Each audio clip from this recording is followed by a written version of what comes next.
कल मैं एक आदमी से मिला।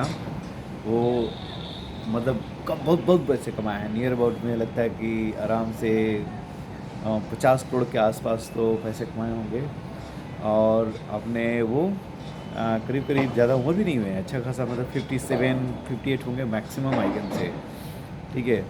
तो उनसे किसी और के थ्रू मुलाकात हुई, मैं गया हुआ था कि मैं उनका वहाँ पे आए हुए थे। तो एज ए क्यूरियासिटी मैं थोड़ा उनसे अच्छा से बात करने लगा। और ये मैं जानने की कोशिश की आखिर वो पैसे पैसे का क्या करते हैं। हाँ, ये इंटरेस्ट नहीं था मेरा कि पैसे कहाँ से आए हैं। मेरा इंटरेस्ट था कि पैसे का करते क्या हैं वो।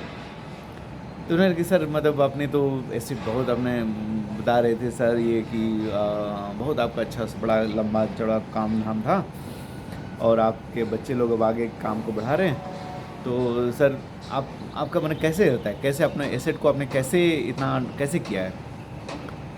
बोले कि मेजॉरिटी तो समझो कि 20 25 करोड़ उसी बिज़नेस में ही रन करता रहता है।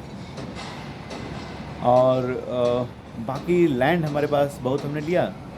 तो लैंड लैंड हम लोग के पास करीब करीब 14 15 करोड़ रुपए की लैंड है। और एफडी वगैरह में मैं विश्वास नहीं करता। वो तो बच्चे बच्चे म्यूचुअल फंड अभी हुए हैं, तो म्यूचुअल फंड में वगैरह हम लोगों ने उनके लिए करीब उसमें हमने अब अच्छे खासे डाल रखे हैं।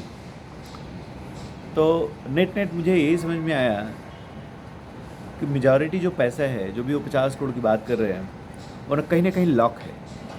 ठीक है, कहीं ना कहीं लॉक है। बाकी उनकी दिनचर्या मेरे मतलब खाना पीना वही, मेरे से कोई खास बढ़िया खाना पीना नहीं खाते होंगे, मुझे नहीं लग रहा था। क्योंकि अच्छा खासा फैटी वैटी थे, आगे से पेट का बटन नहीं भी नहीं लग रहा था। तो मेरे लगा कि सर, उनको बोला बहुत बढ़िया सर, ज़बरदस्त काम किए। लेकिन इंटरनली यही बात मैं सोच रहा था कि आखिर इतने सारे पैसे होते हुए जिसके पास 50 करोड़ है चाहे 100 करोड़ है, उस पैसे का क्या कर रहा है। मेजॉरिटी ऑफ द पैसा कहीं ना कहीं लॉक हो जाता है। कहीं गोल्ड में लॉक होके लॉकर में बैठा हुआ है, चाहे कहीं ज़मीन में लग के पैसा बैठा हुआ है। ठीक है। या कहीं म्यूचुअल फंड में, चाहे स्टॉक्स में, यही तो मेजॉरिटी है। या फिर बिजनेस में लगा पड़ा है। लेकिन जो पैसे, जो रियल पैसे की जो यूटिलाइजेशन है, जिससे आप खाना खाते हो, कपड़े खरीदते हो, वो लगभग लगभग मेजॉरिटी के पास ज़्यादा सेम ही है, सेम है।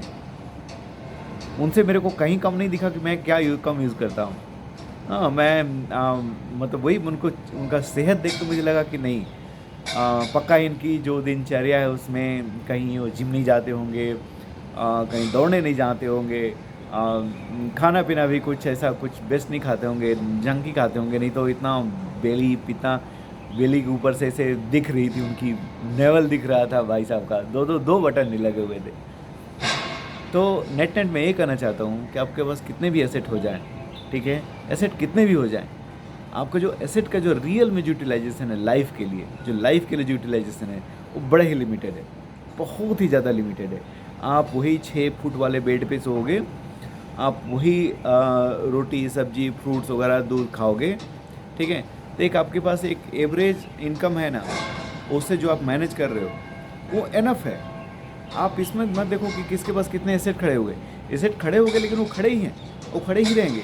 ऐसे ही वो भाई साहब भी मरने वाले जो मिले थे, वो जब मरेंगे ना तो उनके पास होगा 70 के आसपास, जब 10 साल और जी लिए तो उनके पास 75 80 करोड़ के आसपास उनके पास पैसे होंगे। ठीक है। लेकिन वैसे ही रख के चले जाएंगे, पिछले जनरेशन को दे चले जाएंगे। पिछला जनरेशन आए, यदि उसको चाहे तो बढ़ा पाए, नहीं तो वो भी ख़त्म ही हो जाता है। ठीक है। एक जनरेशन से दूसरे जनरेशन में पैसा बहुत मुश्किल से बढ़ता है। ठीक है। तो नेट नेट वो पैसे को आप कहीं ना कहीं लॉक करके रखते हो। जो नेट यूटिलिटी वैल्यू है किसी भी पैसे का, तो बहुत लिमिटेड है। ठीक है, बहुत ही लिमिटेड। और वो हम और आप सबके पास है। ठीक है। तो इससे आप कभी मत सोचो कि किसी के पास बहुत ज़्यादा एसेट हो गया तो उसकी लाइफ बहुत सुंदर होगी ना, नॉट एट ऑल। तो सर कहीं कहीं उससे है ही नहीं लिमिटेशन। आप यदि अच्छा खाना खाते हो, दौड़ धूप करते हो, सेहत अच्छे हो, पीसफुल हो, तो मतलब आप चाहे आपको 50 करोड़ वाला हो, चाहे 100 करोड़ वाला, चाहे 150 करोड़ वाला, कोई फ़र्क नहीं पड़ता है। आप उससे बेटर ही लाइफ जी रहे हो। ठीक है। चलो, गुड मॉर्निंग।